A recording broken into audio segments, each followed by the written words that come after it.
বাবা, ভালোই ভালোই সব কাজ মিটে গেল। হ্যাঁ, মন্ত্রী মশাই যেমন যেমন বলেছিলেন ঠিক তেমন তেমন করে দিলাম। চল চল, এখন ওই মন্ত্রী মশাইকে বলে পাওনাগুলো নিয়ে আসি। চল। চল। কি ব্যাপার পুঁটির বাবা, তুমি এই সময় রাজসভায়? আমার সর্বনাশ হয়ে গেছে গোপাল দাদা। মহারাজ, পুকুর পাড় থেকে আজ আমার পেতলের ঘোড়া চুরি হয়ে গেছে। তা কি করে হলো? আগে মহারাজ, রোজকার মতো আজও পুটির মা ঘোড়া নিয়ে পুকুর থেকে জল আনতে গিয়েছিল। পথের মধ্যে মন্ত্রী মশাই স্ত্রীর সঙ্গে দেখা হয়েছিল। দুজনে মিলে পুকুর পাড়ে বসে একটু গল্প করছিল। তারপর? হয়তো কথা বলতে বলতে পুটির মা একটু অন্যমনস্ক হয়ে পড়েছিল। আর সেই সুযোগে কেউ এসে আমার মন চকচকে ভারী পেতলের ঘোড়াটা নিয়ে পালিয়ে গেছে।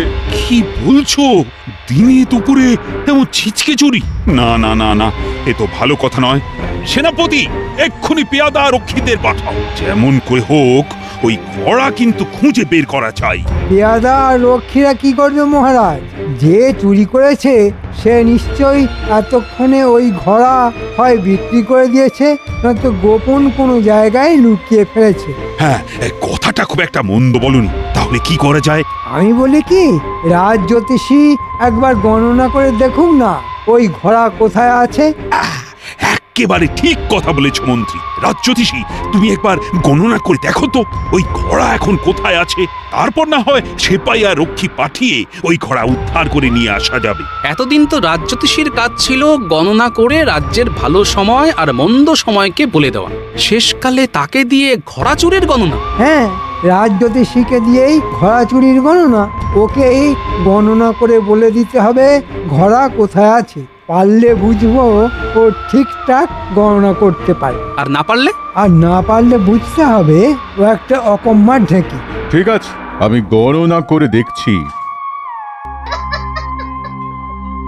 কেঁদো না পুটির মা, কেঁদো না। এই বলি, এই পুটির বাবা তো মহারাজের কাছে গেছে। এই দেখো, মহারাজ ঠিক খুঁজে বের করে দেওয়ার ব্যবস্থা করবেন। হ্যাঁ, কিন্তু যদি খুঁজে না পাওয়া যায়? হায় হায়, কেন যে মরতে মন্ত্রী মশাইয়ের বউয়ের সঙ্গে গল্প করতে বসলাম।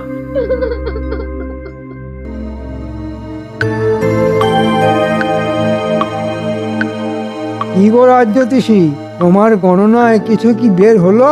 কি হলো রাজ্যোতিষী? কিছু একটা বলো।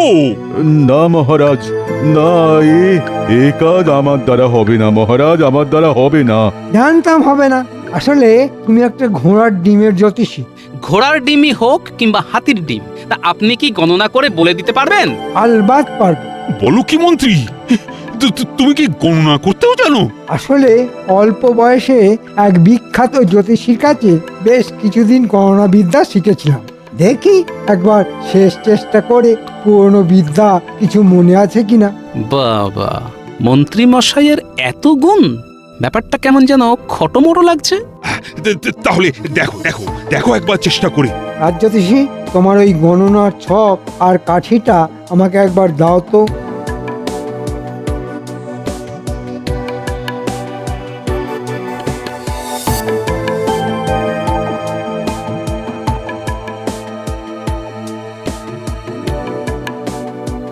ওমা, আর কেঁদো না।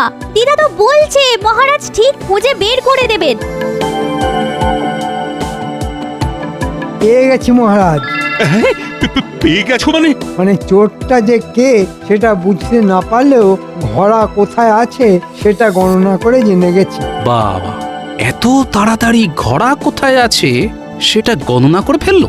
কোথায় আছে? কোথায়? বাঁশ বাগানের ভেতর মাটির তলায় পোঁতা আছে। চলো চলো চলো, সকলে সেখানে যাই।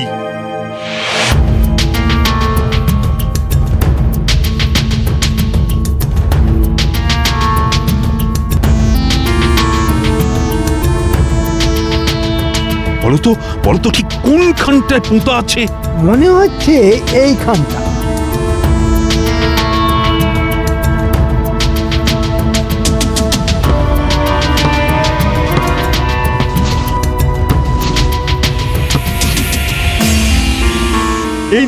এই তো আমার ঘোড়া। মন্ত্রী, ধন্য ধন্য তুমি, ধন্য তোমার গণনা। এতদিনের পরেও যে বিদ্যেটা আমি মনে রাখতে পেরেছি, আপনার রাজজ্যোতিষী সেটা কেমন ভুলে গেছে। আসলে নামেই ও রাজজ্যোতিষী, এদিকে কাজের বেলায় অষ্টরম্ভা। তাই তো দেখছি। ওকে তাড়িয়ে দিন মহারাজ, আর ওর বেতনটা আমাকে দিয়ে দিন। আমি একলা এই মন্ত্রিত্ব আর রাজজ্যোতিষীর দায়িত্ব সামলে দেব। ঠিক আছে, বেশ তাই হবে। এমনটা করবেন না মহারাজ, এমনটা করবেন না, তাহলে আমি যে না খেতে পেয়ে মরে যাব। এতক্ষণে ব্যাপারটা খানিকটা হলেও পরিষ্কার হলো, কিন্তু ঘোড়া চুরি যাবার পেছনে মন্ত্রী যে কলকাঠি নেড়েছে তার প্রমাণ না পেলে তো কিছুই করা যাবে না।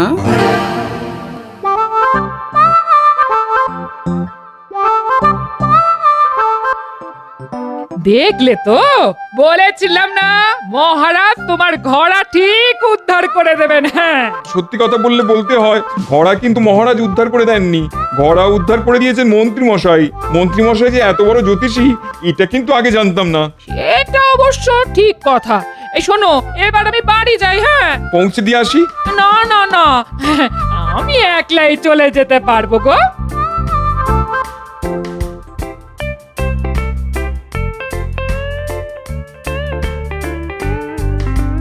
দেখলি তো মন্ত্রী মশাই এবারও আমাদের ঠকালো। ঠিক বলেছিস, পুটির মায়ের মন্ত্রী মশাইয়ের কোন ঠকানোর কথা বলছে এরা?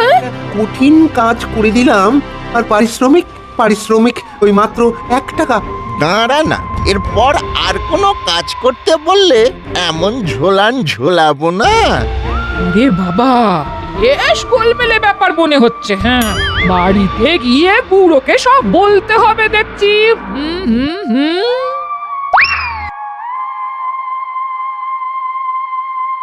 এবার আমার কি হবে গোপাল? হ্যাঁ, আমার আমার চাকরি চলে গেলে আমি যে পথে বসে যাব। আচ্ছা আচ্ছা, তোমার কি মনে হয় মন্ত্রী মশাই আমার থেকেও বড় জ্যোতিষী? হ্যাঁ, দেখো, মন্ত্রীমশাই আদপেও গণনা করতে পারে কিনা সেই বিষয়ে আমারও যথেষ্ট সন্দেহ আছে, কিন্তু কার্যকলাপ যে প্রমাণ করে দিয়েছে ও বেশ বড় মাপের জ্যোতিষী। তবে এখনই এতটা ভেঙে পড়ো না, আমিও সবকিছু না জেনে এত সহজে সবটা মেনে নিচ্ছি না। এই শোনো না, শোনো, একবার ভেতরে এসো, তোমার সঙ্গে আমার কথা আছে। হ্যাঁ, তোমরা কথা বলো, আমি তাহলে এবার আসি গোপাল। না না, তুমি বসো, আমি যাবো আর আসবো। হ্যাঁ, চালটা কেমন চেলেছি বলো?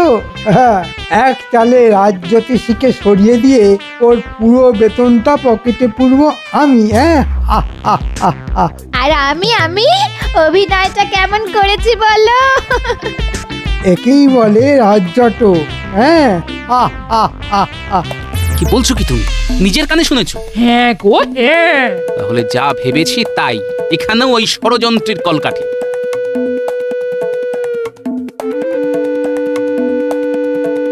চলো রাজজ্যোতিষী, একবার মহারাজের কাছ থেকে ঘুরে আসি।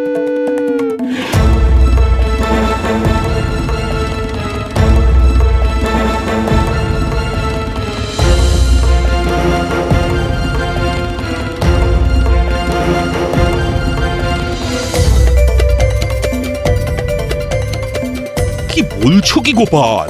ঠিকই বলছি মহারাজ। কিন্তু হাতে নাতে প্রমাণ ছাড়া মন্ত্রীর বিরুদ্ধে তো আমি কোনো ব্যবস্থা নিতে পারি না গোপাল। ঠিক আছে, কটা দিন অপেক্ষা করুন। ঘটনার ল্যাজটাকে যখন ছুঁতে পেরেছি তখন মাথাটা চেপে ধরতে কতক্ষণ?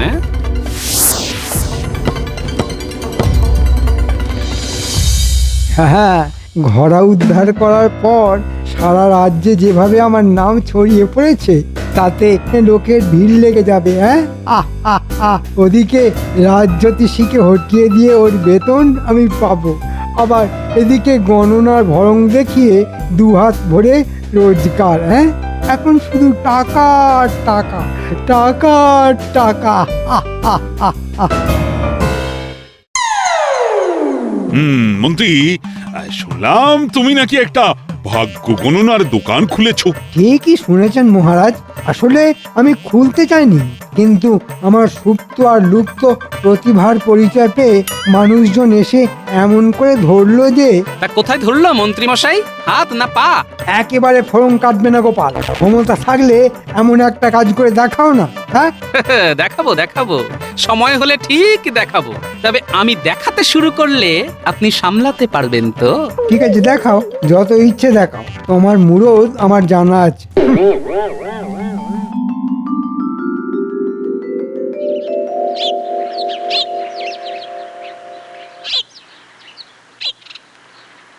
মন্ত্রীর এই জ্যোতিষীর ভণ্ডামি হাতে নাতে ধরি কি করে? রে কুপে, কোথায় গেলি? ও মা, কাকিমা, এতদিন পর মেয়েকে বুঝি মনে পড়লো? মনে তো সবই পড়ে মা, কিন্তু এতটা দূর বহু কাল তাই আশা হয়ে ওঠেনি। আমি কিন্তু জামাইয়ের কাছে একটা আর্জি নিয়ে এসেছি। বলুন। এই যে আমার ছেলে লেখাপড়ায় খুব ভালো আর অঙ্কে খুব মাথা। তাই নাকি? কিন্তু দুঃখের কথা কি, আমাদের ওখানে ভালো কোনো চাকরি পাচ্ছে না। আর তোমার সঙ্গে তো তোমাদের মহারাজের খুবই ভালো সম্পর্ক। তা দাও না বাবা, মহারাজকে বলে কইয়ে তোমাদের রাজবাড়িতে একটা চাকরি করিয়ে দাও। ঠিক আছে ঠিক আছে, করে দেব। তবে তার আগে একটা কাজ করতে হবে। বলুন না কি কাজ, যা বলবেন সব করতে রাজি আমি। আমার দেখিয়ে দেওয়া এক জ্যোতিষীর কাছে গিয়ে তোমাদের বলতে হবে যে তুমি লেখাপড়ায় খুব দুর্বল আর অঙ্কে একেবারে মাথা নেই। তাতে কি হবে? মহারাজের সামনে ওই বুজরুকের সব ভণ্ডামি ফাঁস হয়ে যাবে, আর খুশি হয়ে মহারাজ তোমাকে চাকরি দেবেন। বুঝতে পেরেছি বুঝতে পেরেছি। আমি তাহলে চট করে মহারাজকে খবরটা দিয়ে আসি। বাবা, বলুন কি চাই? এই যে আমার ছেলে, এতটা বয়স হয়ে গেল, গোপ দাড়ি চেচে চেচে গালে কড়া পড়ে গেল, অথচ এখনো পাঠশালার পড়াটাও শেষ করে উঠতে পারল না। আপনার খুব নাম শুনে ওই ভাগ্যটা গণনা করাবার জন্যে আপনার কাছে এসেছি। হয়ে যাবে, সব হয়ে যাবে। নিন, বসে পড়ুন।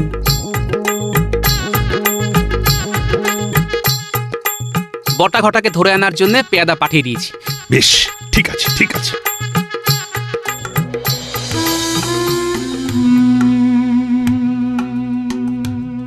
যা বুঝলাম তাতে ওর সর্বস্থানে শুধু শনি আর রাহু বিরাজ করছে।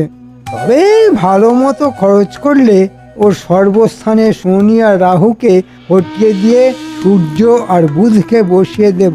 দেখবেন 1 বছরের মধ্যেই ও কেমন বিদ্বান হয়ে উঠবে। কাকে বিদ্বান করবেন মন্ত্রীমশাই? ও তো এমনিতেই বিদ্বান। তুমি কি করে জানলে? ও যে আমার নিজের খুড়তুতো শালা। আপনার ভণ্ডামি ধরার জন্যে এটা ছিল আমার ফাঁদ। ছি ছি মন্ত্রী, তুমি এতটা নীচ, এত বড় ভণ্ড। না মহারাজ, এই গণনায় আমার হয়তো কিছু গড়বড় হয়ে গেছে, কিন্তু পুঁটির মায়ের ঘোড়া উদ্ধার করে দেবার মতো সেই ঐতিহাসিক ঘটনার কথাটা একবার মনে করুন মহারাজ। কিরে মূর্তিমানের দল, নাহলে এমন মার খাবি না। এই বলছি বলছি বলছি বলছি সব বলছি। আসলে আসলে মন্ত্রী মশাইয়ের কথায় আমরাই ওই ঘোড়া চুরি করে বাঁশবাগানে পুঁতে এসেছিলাম। মন্ত্রী, এ বাবা, পেট মোটাটা যে সব কিছু হাতে নাতে ধরে ফেললো। ওরে বাবা, ওরে বাবা, ধরো চোরটাকে, ধরো। ওরে বাবা, প্রাণ বাঁচাতে তুমি ছাড়লে বাড়ি, কিন্তু আমার জামদানি শাড়ি।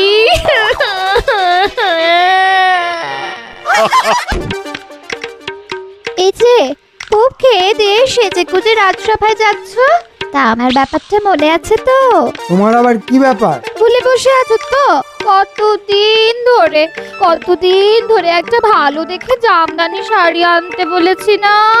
দেখো গিন্নি, তোমাকে জামদানি শাড়ি কিনে দেবার মতো ট্যাঁকের জোর আমার নেই। কেন নেই কেন? তুমি হচ্ছ এই রাজ্যের মন্ত্রী। এই শোনো, জামদানি শাড়ি কিন্তু আমার চাই। না হলে কিন্তু একদম বলে দিলাম অনর্থ বাঁধিয়ে ছাড়বো। দিলে কাজে বেরোবার সময় মেজাজে 13টা বাজিয়ে দিলে একবার। কেন যে মরতে বিয়ে করতে গিয়েছিলাম তোমাকে, আজ মহারাজকে বেতন বাড়াবার কথা বলতেই হবে।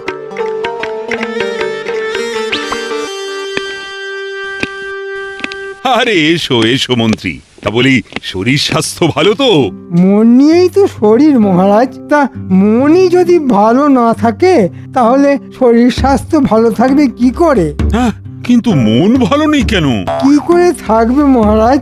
যা বেতন পাই তাতে তো নুন আনতে পান্তা ফুরিয়ে যায়, সেই নিয়ে তো সংসারে নিত্য অশান্তি। এ আবার কিরকম কথা মন্ত্রী? আমার রাজসভার সকল সদস্যের থেকে তুমি বেশি বেতন পাও। কিন্তু তাতেও যে চলে না মহারাজ।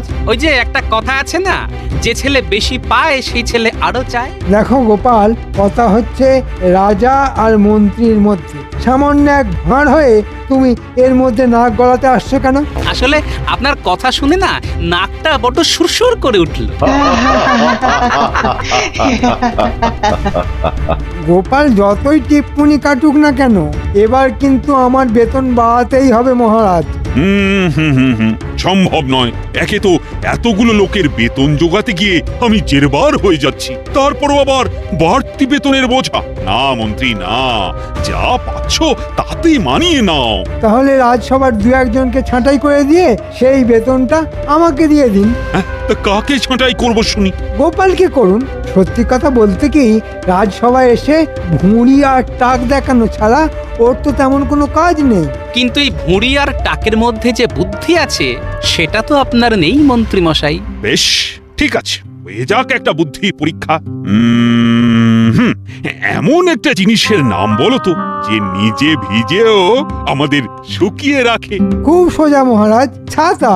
হ্যাঁ, ছাতা তো শুধু বৃষ্টি থেকে আমাদের মাথা বাঁচায়, কিন্তু বৃষ্টির জলে আমাদের হাত পা যদি ভিজে যায় সেটা তাহলে কে শুকোবে?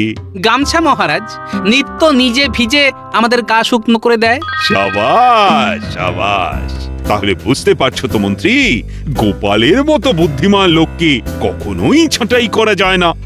না, কোনো মতেই করা যায় না। তারপর সেনাপতি। আমি শত্রুর হাত থেকে এই রাজ্যকে রক্ষা করি মহারাজ। আর রাজবৈদ্য করে চিকিৎসা, সভাকবি কাব্য রচনা করে, রাজপণ্ডিত পাঠশালা চালায়, আর বিজ্ঞানী করে বিজ্ঞানের সাধনা, আর রাজজ্যোতিষী গণনা করে। না না মন্ত্রী, এদের মধ্যে বাড়তি এমন কেউ নেই যাকে আমি ছাঁটাই করতে পারি।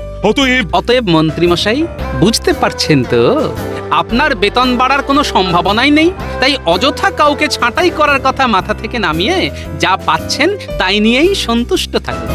না, বেতন বাড়ার আর কোনো আশাই দেখতে পাচ্ছি না। কি যে করি এখন? বউয়ের মান ভাঙাতে জামদানি শাড়ি কিনি কিভাবে? হ্যাঁ, পুঁটির মা পেতলের কলসি ভর্তি করে জল তুলে নিয়ে আসছে। ঠিক আছে, এই দিয়েই বাজিমাত করতে হবে। শুধু বটা ঘটা আর আমার গিন্নির সাহায্য লাগবে। কিরে, সারাদিন গল্প গুজব করে সময় কাটালে চলবে? কিছু রোজগার পাতিও তো করতে হবে। তা কি করতে হবে? কিরে, পারবি তো? তুই যাকে বলে জলের মতো সহজ কাজ। কাজটা করে দিলে কত পাবো? পাবি রে, পাবি, ভালো মতোই পাবি। কবে করতে হবে? ধর কালি।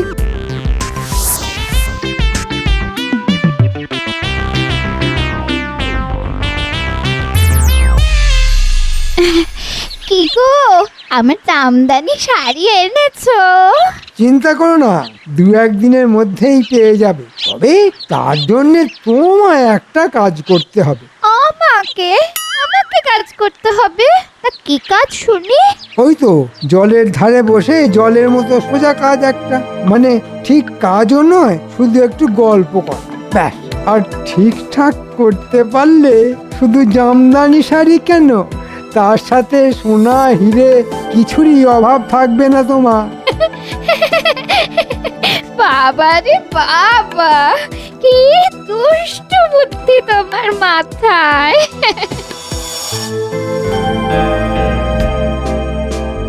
এই কি গো, এই পুটির মা, কোথায় চলেছো? পুটির মা, জল আনতে চলেছি দিদি। তা আপনি যে আজ কি করব বলো? তোমাদের মন্ত্রী মশাই কাজে বেরিয়ে যাওয়ার পর আমার তো কোনো কাজ থাকে না গো, তাই একটু বেড়াতে বেরিয়েছি। তা এতদিন পর যখন দেখা হয়ে গেল, তখন চলো না পুকুর পাড়ে বসে দুজন একটু গল্প করি।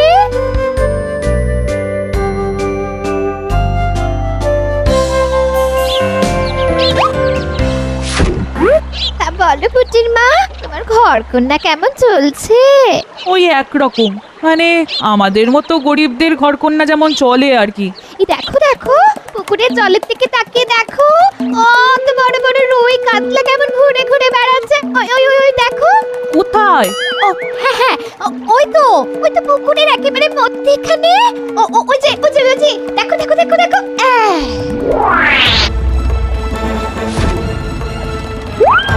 কই গো দিদি, আমি তো কোনো বড় রুই কাতলা দেখতে পাচ্ছি না।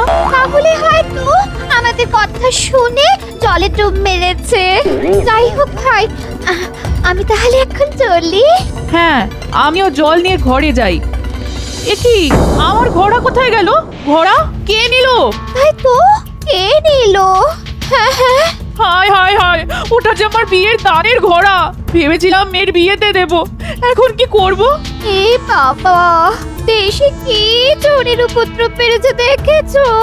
দুটো জলজাত মানুষের চোখের সামনে থেকে ঘোড়া নিয়ে পালালো। যাও যাও, এক্ষুনি গিয়ে মহারাজের কাছে নালিশ করো, তিনি ঠিক উদ্ধার করে দেবেন তোমার ঘোড়া। ঠিক বলেছেন, যাই বাড়ি গিয়ে পুটির বাবাকে বলি।